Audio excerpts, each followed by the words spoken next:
Welcome to How to Succeed in ECE Without Really Trying. I'm Dr. Linda DeBrenner, and today we're going to talk about using Kirchhoff's voltage law to analyze DC circuits. Before we actually do an example, let's first consider what Kirchhoff's voltage law says.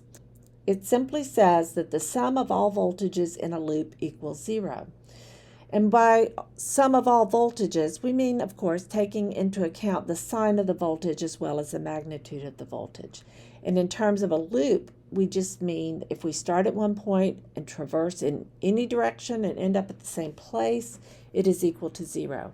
The only practical value of that would, of course, be if you were making a loop through the circuit components. You would start at one point, and then when you end back up at that point, the sum of all those voltages is equal to zero.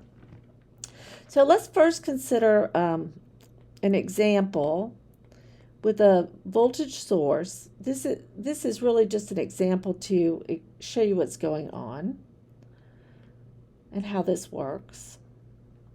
So if we have a voltage source and we have 3 resistors, the voltage across each resistor I'm going to define. And in each case, I choose to define the voltage plus minus, plus minus, plus minus. Of course, however you define them, it will not matter as long as you take into account the sign.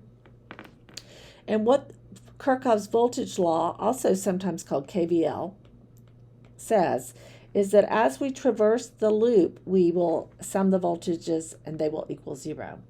So as we make a loop, I usually start in the bottom left-hand corner of the circuit and then loop back around to it. Different people do it different ways. I suggest you pick one way and stick with it. And of course, if you have a professor who does it one way, there's no reason not to do it the way your professor does. So we'll start at this point, we'll traverse around the circuit until we end up back at this point. So as we go around, what that means is we will have to first, we come in here, that's a minus.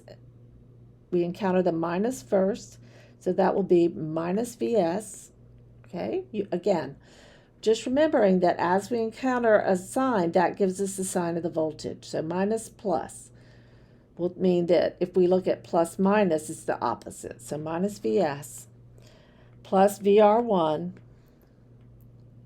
plus VR2 plus VR3 will be equal to zero. And that's all that Kirchhoff's voltage law says. Now, that's something you could actually check in the lab with a voltmeter. Of course, there would be losses in a real circuit. This is an ideal circuit, but it's a simple thing to confirm. Now, why is this useful? Well, it's useful in case we want to know all the different currents and voltages in the circuit. So if we want to know the voltage across R1, we of course need to know the current through R1 and the value of R1. So now let's go ahead and take this same circuit and put in some values. Let's let Vs be let's say 12 volts. R1 will be equal to 8 ohms. R2 will be equal to 4 ohms, and R3 will be equal to 12 ohms. And I just picked some values that I know are going to give me pretty nice numbers so you don't get lost in the math. But it would, of course, work regardless of what the values are. So we would need to know the current. To know this voltage VR1, we have to know the current. Well, we have an equation that we know to be true. So we can use this equation along with Ohm's law, right? Ohm's law says V is equal to IR, V is equal to IR, and then that means that we know that the current through each resistor times the resistance gives us the voltage.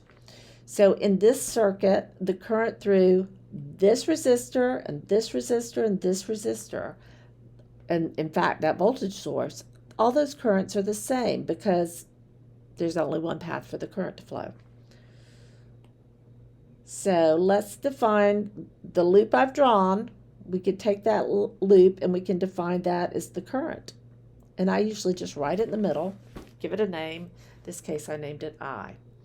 So now we know that VR1 is equal to I times 8 ohms. VR2 is equal to I times 4 ohms. And VR3 is equal to I times 12 ohms. So we know that we can put this with our equation. Minus Vs will be minus 12 plus VR1 is 8I plus VR2 is 4I and VR3 is 12I. And when we sum those up, taking into account the signs, of course, as well as the magnitudes, we end up with an equation. Solve for I, and we end up with 8 plus 4 plus 12 is 24I is equal to 12, and I will then be equal to 12/24, which is a half, or 0.5 amps. Once you know that, we can know that VR1 will be equal to 4 volts, VR2 will be equal to 2 volts, and VR3 is equal to 6 volts. And that makes sense. Minus 12 volts, let me just write it in for you here. Minus 12 volts plus, let's see, a half times 8 is 4 volts. A half times 4 is 2 volts. And a half times 12 is 6 volts. And so sure enough, minus 12 plus 4 plus 2 plus 6 is equal to 0. So now we know what the current is through all those resistors. From that, we can calculate all the different voltages, which I just did right there. And now we've essentially solved the circuit. That's what we call it. That means we know all the voltages and all the currents through all the elements. So this is nice. Those of you who've liked physics and learned to combine resistances in series found, of course, that resistors in series you just sum. So R1 plus R2 plus R3 would have an R equivalent of 24 ohms. And of course, you could calculate the voltage. You could calculate the current directly. We usually discourage this for a couple of reasons. One is that real circuits are rarely this simple. And the other thing is that when you're solving simple circuits, I want you to use the individual knowledge of the different components, because as we get to more complicated circuits, if you haven't done these baby steps along the way, it's more difficult. Okay, let's work a problem. Here's a circuit with a 5-volt voltage supply. 2 resistors, one's going to be 5 ohms and one 10 ohms. And I'm asking the question, what is the voltage VR as defined across that 10 ohm resistor? We can also ask other questions as well, like what was the voltage across a 5 ohm resistor? What's the current through the voltage source? All these things. But once you solve one, the rest follow pretty quickly usually. So, to know the voltage across this resistor, we need to know the current through this resistor along with that resistance, and we can use Ohm's law. Remember, we have Ohm's law is equal to V is equal to I times R. So that means we need to define a current. So I'll define the current I as shown, right? That will be I. And we can also do loop analysis. So again, starting at the corner here, I know that the current through this resistor is going to be the same as the current through all of them. And I will just do my loop starting at the left. And I always go clockwise. You could go counterclockwise just as well. The signs would just be opposite. But again, I encourage you to be consistent. I start at the lower left-hand corner, go all the way around in a clockwise direction. So let's go write our KVL equation.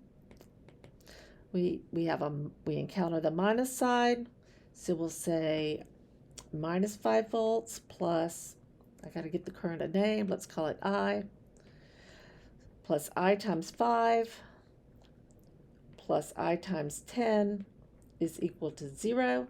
Now, what I've done here is I've actually done 2 steps at once. Hopefully it wasn't too quick. The voltage, I times 5 is the voltage across the 5 ohm resistor, and I times 10 is the voltage across the 10 ohm resistor. Of course, for each of these, I chose my own sign convention. So I put the voltage across the 5 ohm resistor, I defined like that. Okay, so when we write this equation using Ohm's law, then we can solve and we get minus 5 plus 5 plus 10 is 15I equals 0. So we end up with I is equal to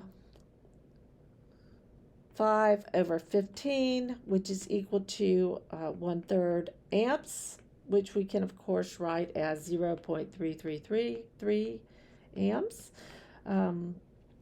Remember that this is an exact circuit, so we're not really worried about significant figures.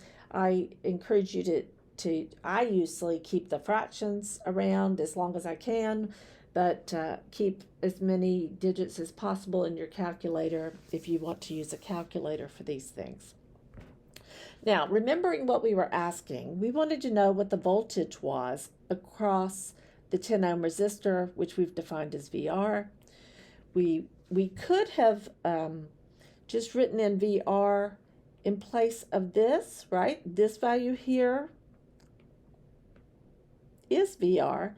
But if we did that, then we wouldn't be able to solve our equation. So we need to always keep in mind that we need to have as many equations as unknowns. So we solve for the current. Now we can calculate what we were looking for, VR, which will be equal to I times 10, which is equal to 1/3 amp times 10 ohms, which gives us 10/3 volts, which of course is 3 1/3 amp. Let's check the units, volts. Okay, always check your units at the end. We don't have a lot of exciting units going on, so typically we can just carry them through without worrying about them till we get to the end. But at the end, I always try to check and make sure I have the right units and that I calculated them correctly. So that's the answer to the question. What was the voltage across the 10 ohm resistor, which is VR? And the answer is 3 1/3 volts, however you want to write it.